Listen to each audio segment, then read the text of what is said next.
आज मैं बताने वाला हूँ कि अगर आपको कोई भी गिफ्ट मिलता है तो गिफ्ट पे टैक्स कैसे कैसे लगता है।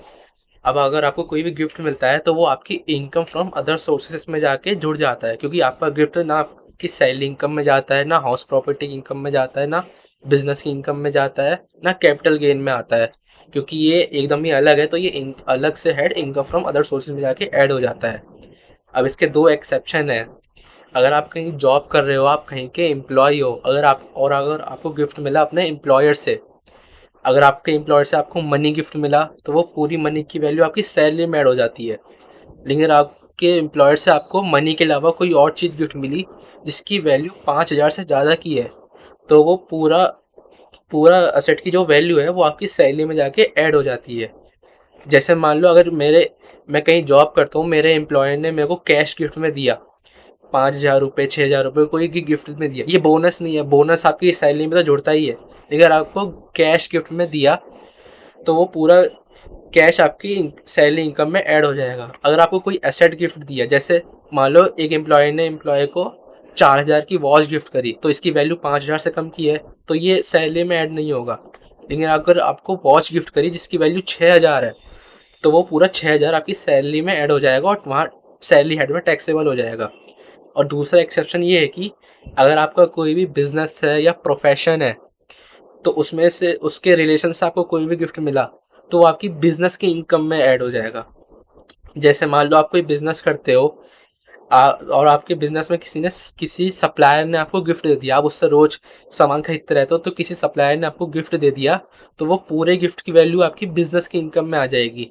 और मान लो अगर आप चार्टेड अकाउंटेंट हो, डॉक्टर हो, इंजीनियर हो, कंसल्टेंट हो, कोई भी प्रोफेशनल हो, और आपने किसी को भी अच्छी सर्विस दे दी और उसकी वजह से आपको कोई गिफ्ट मिला, मतलब जो उस पैसे मिले उसके ऊपर कोई गिफ्ट मिला, तो वो गिफ्ट की वैल्यू पूरी आपकी प्रोफेशन की इनकम में ऐड हो जाएगी और वहीं उसी हेड में टैक्स हो जाएगी। लेकिन आपको इन दोनों के अलावा कोई भी गिफ्ट मिला तो वो आपकी इनकम फ्रॉम अदर सोर्सेज में जाके ऐड होके टैक्सेबल हो जाएगी। अब गिफ्ट तीन प्रकार के होते हैं, या तो आपको कोई कैश गिफ्ट दे दे, या फिर कोई मूवेबल एसेट गिफ्ट दे दे, या कोई इमूवेबल प्रॉपर्टी गिफ्ट दे दे, जैसे जमीन हो गई, घर हो गया, ये गिफ्ट में देते। मैं बात करता हूँ कि अगर कोई आपको कैश में गिफ्ट दे तो वो टैक्सेबल कैसे होगा। अगर आपको पूरे साल में 50,000 रुपये से ज्यादा कोई गिफ्ट मिल रहा है, तो वो पूरा जो 50,000 से ऊपर वाला अमाउंट है वो आपको पूरा टैक्सेबल हो जाएगा इनकम फ्रॉम अदर सोर्सेज में। एग्जाम्पल देता हूँ, अगर आपको पूरे साल में 20,000 रुपये गिफ्ट मिले हैं, 20,000 कैश गिफ्ट मिला है, तो ये आपका टैक्सेबल नहीं होगा। लेकिन अगर आपको पूरे साल में मिलाकर 70,000 रुपये कैश मिला है, तो ये आपका पूरा 70,000 इनकम बन जाएगी और टैक्सेबल हो जाएगा। तो ये तो हो गई कैश की बात। अब बात करते हैं मूवेबल एसेट्स की। मूवेबल एसेट्स में आपकी सारी एसेट्स नहीं आती, मूवेबल एसेट्स में आ जाती है आपकी ज्वेलरी आ गई, बुलियन आ गई, जैसे गोल्ड के बिस्किट या सिल्वर के biscuit, jewellery, drawing, painting, sculpture, जैसे कोई मूर्ति गिफ्ट कर दी, या कोई भी प्राचीन काल की कोई भी चीज गिफ्ट कर दी, जैसे गोल्ड पुराने कॉइन गिफ्ट कर दिए, या फिर वर्चुअल एसेट गिफ्ट कर दी, जैसे क्रिप्टो कॉइन गिफ्ट कर दिया, या किसी कंपनी के शेयर्स गिफ्ट कर दिए, डिवेंचर गिफ्ट कर दिए, बॉन्ड गिफ्ट कर दिए। ये सब आपकी मूवेबल एसेट्स में आता है। इनके अलावा आपकी मूवेबल एसेट्स को गिफ्ट के रिलेटेड नहीं आता। जैसे अगर आपको कोई किसी ने आईफोन गिफ्ट कर दिया या कार गिफ्ट कर दी, तो वो इसमें नहीं आएगा, तो वो टैक्सेबल नहीं होगा। अब आपको पूरे साल में अगर 50,000 से ज्यादा की मूवेबल एसेट्स गिफ्ट मिलती है, तो वो आपकी इनकम में जाती है और टैक्सेबल हो जाती है। जैसे अगर आपको पूरे साल में मिलाकर किसी ने 20,000 की ज्वेलरी गिफ्ट कर दी पूरे साल में, तो ये आपकी टैक्सेबल नहीं होगी। लेकिन आपको किसी ने 70,000 की चीज गिफ्ट कर दी, जो भी मैंने लिस्ट दी उसमें से किसी ने आपको 70,000 तक की गिफ्ट कर दी पूरे साल में मिलाकर, मतलब 10,000 जनवरी में गिफ्ट मिल गई, 10,000 फरवरी में गिफ्ट मिल गई, ऐसे सब मिलाकर पूरे साल में अगर आपको 70,000 तक की गिफ्ट मिलती है, तो ये आपका पूरा 70,000 इनकम बन जाएगी और आपकी इनकम फ्रॉम अदर सोर्सेज में जाकर टैक्स हो जाएगा। अब ये तो हो गया कि अगर आपको किसी ने गिफ्ट कर दिया फ्री में तो ये कैसे टैक्सेबल होगा।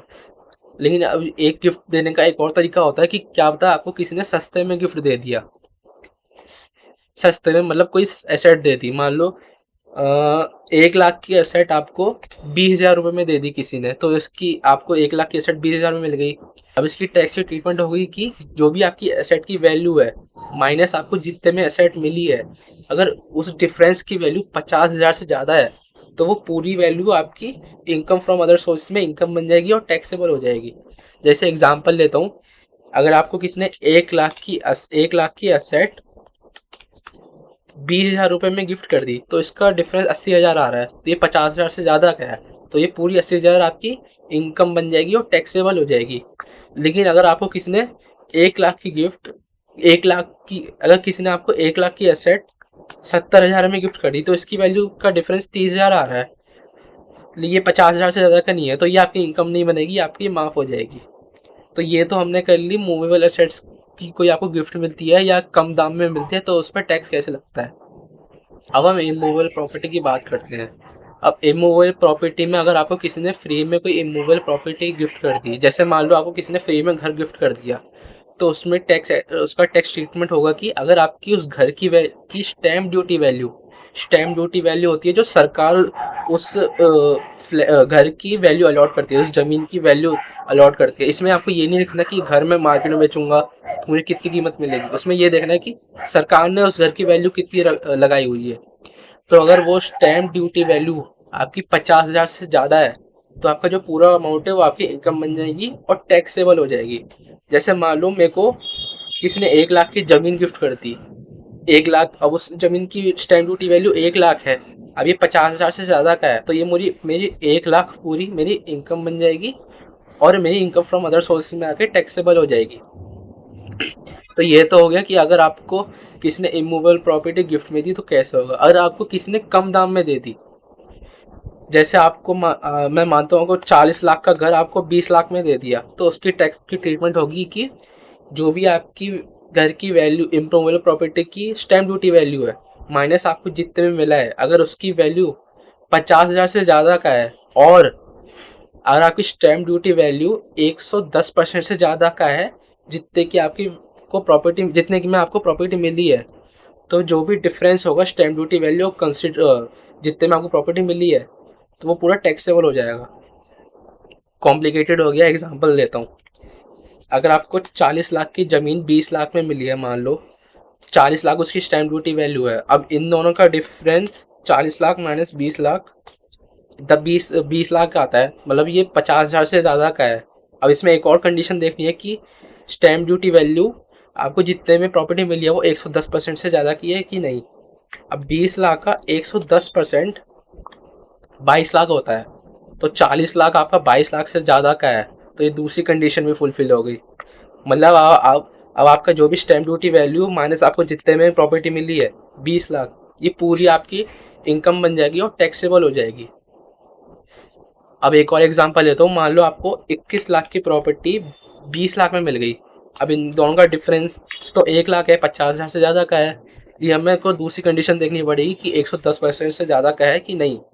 20 लाख का 110% आपका होता है 22 लाख, लेकिन आपकी प्रॉपर्टी की वैल्यू तो सिर्फ 21 लाख है, मतलब ये 110% से ज्यादा का नहीं है, तो ये आपका टैक्सेबल नहीं होगा। इसमें हम एक एक प्रॉपर्टी की वैल्यू देखते हैं। अब मूवेबल एसेट्स में और कैश में हम देखते थे कि हमें पूरे साल में कितना मिला है, लेकिन यहाँ से हमें वैल्यू देखनी है कि एक एक प्रॉपर्टी की वैल्यू की वैल्यू का डिफरेंस क्या है। तो ऐसे मैंने बताया कि अगर आपको कोई भी गिफ्ट मिलता है तो वो कैसे टैक्स होता है। अब इसकी कुछ एग्जाम्पशंस भी होती हैं, एक एग्जाम्पशन की लिस्ट है। अगर आपको इन सब चीज़ों की वजह से गिफ्ट मिला तो ये आपका टैक्सेबल नहीं होता। कुछ एग्जांपल लेता हूँ, अगर आपको रिलेटिव से गिफ्ट मिला तो आपका टैक्सेबल नहीं होगा। अगर आपको आपकी शादी पे गिफ्ट मिला तो ये आपका टैक्सेबल नहीं होगा। शादी पे गिफ्ट मिला तो टैक्सेबल नहीं होता, लेकिन आपको एनिवर्सरी पे गिफ्ट मिला तो वो टैक्सेबल होता है। अगर आपको कोई भी प्रॉपर्टी इनहेरेंट हो गई, जैसे आपकी कोई फादर की जमीन थी, अब वो आपको ट्रांसफर हो गई, तो वो टैक्सेबल नहीं होगा। ऐसी एक लंबी सी लिस्ट है उन रीजंस की वजह से आपको कुछ कैश मिला या मूवेबल एसेट्स मिली या इमूवेबल एसेट्स मिली तो वो टैक्सेबल नहीं होता है। तो ऐसे मैंने बताया कि अगर आपको कोई गिफ्ट मिलता है तो उस पर टैक्स की ट्रीटमेंट क्या होती है, और इसके कुछ एग्जाम्पशंस भी बताए हैं। अब इसमें बहुत सारी चीज़ें और भी आ जाती हैं कि अगर आपको किसी कोई प्रॉपर्टी गिफ्ट में मिली और अगर आप उसे बेचते हो तो आपका कैपिटल गेन कैसे निकलेगा, उस पर टैक्स कैसे लगेगा, या आपको कोई कम दाम में प्रॉपर्टी मिली, एसेट मिली, या आप उसको बेचते हो तो कैपिटल गेन कैसे लगेगा। अब इसके बहुत सारी चीजें हैं जो कि मैं आपको अगली वीडियोस में बताता रहूंगा। आज मैंने आपको बताया कि अगर आपको कोई गिफ्ट मिलता है यहाँ पे कोई भी चीज कम दाम में मिलती है तो उस पर टैक्स कैसे कैसे लगता है। तो आज के लिए बस इतना ही। Thank you.